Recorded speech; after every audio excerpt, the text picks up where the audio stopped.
Welcome to Left Brain Law of Attraction. I'm Dan Walper, and this is today's frequently asked questions. Today's question is, does the law of attraction help with depression? Yeah, the law of attraction can help with depression if you allow it to. You can start by feeling happy and joyful and excited about tiny things in your life, small things, like a cup of coffee. Just little things, anything at all that might make you feel good or feel better. Start small and then work yourself up to the big things.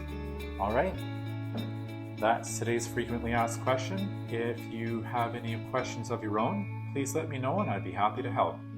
If you'd like to learn more, you can check out my book at bestlawofattractionbook.com. And remember to just keep going. You're doing a really good job. We'll see you again next time. Take care.